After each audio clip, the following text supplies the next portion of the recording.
అందరికీ నమస్కారములు. ఈరోజు ఎన్నికల ప్రచారంలో భాగంగా మేము సోదరింటికి రావడం జరిగింది. వాళ్ళు మా పార్టీకి ఓటేస్తారని చెప్పడం జరిగింది. చాలా సంతోషమైన విషయం. మిత్రులారా, మేము భారీ మెజార్టీతో వినోదన్న గారి గెలుపు కొరకు కృషి చేస్తున్నాము. ఇందులో భాగంగా ప్రచారం 24 డివిజన్ శివాజీ నగర్లో 261 బూత్లో ప్రచారం చేస్తున్నాం. ఈ సందర్భంగా ఒక విషయం చెప్పడం ఏదనగా, ముఖ్యంగా మహిళా సోదరులు, మీరు ఓటేసే ముందు కొంచెం ఆలోచించండి. 2014 ముందు గ్యాస్ ధర ఎంత ఉండే?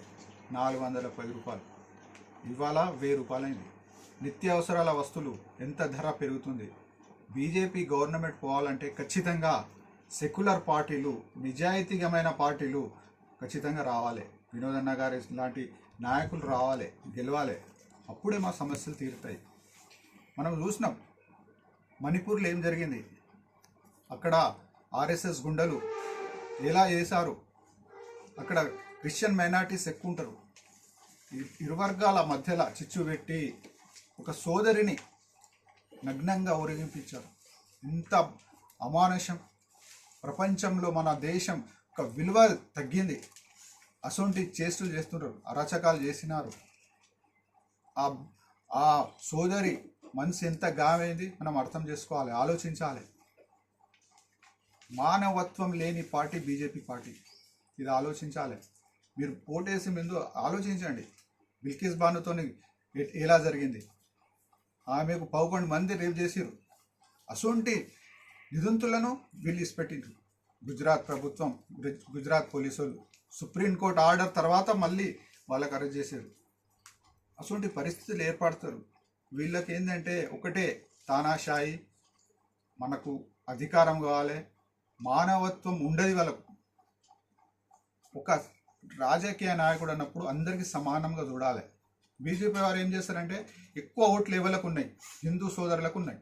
వాళ్ళ తరపునే మాట్లాడతారు. మరి ముస్లిం సోదరులు ఎటు పోవాలి? వాళ్ళ తరపున ఎవరు మాట్లాడాలి? క్రిస్టియన్ సోదరులు ఉన్నారు. ఈ దేశంలో అన్ని కులాలు, అన్ని మతాలు అందరు జీవిస్తున్నారు. వాళ్ళకి సమానంగా హక్కు చూడద్దా? ఒక నాయకుడు అందరికి చూడాలి. బండి సంజయ్ గారు, మీరు ధర్మం గురించి మాట్లాడతారు. మీ ధర్మం కాదా మరి అన్ని కులాలకు మతాలకు సమానం చూసుడు? ఆ ఎంపీ ధర్మం కాదా?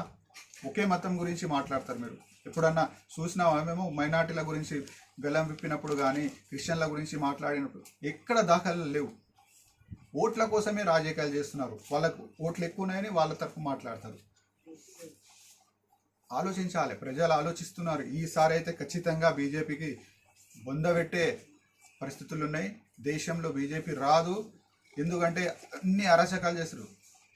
మనం చూసినాం ఢిల్లీలో క్రీడాకారులు సోదరి వాళ్ళకు కూడా అవమానంగా ఎంత రేప్ చేసిన వాళ్ళకు మనకు ఏంటంటే దొంగలకు అందరికీ బీజేపీ వాళ్ళకు టికెట్లు ఇస్తుంది బీజేపీ. తర్వాత వాళ్ళు క్లీన్గా మంచిగా వాషింగ్ పౌడర్ నిర్మ లెక్క బయటకు వస్తారు, పెద్ద పెద్ద నాయకులు అవుతారు. అదేవిధంగా మనం చూసినాం ప్రతిదీ రైతుల గురించి కానీ దేని గురించి అయినా కానీ బీజేపీ కూడా ఆలోచించేది. ఒకటే తానాషాయి ఆలోచిస్తుంటుంది.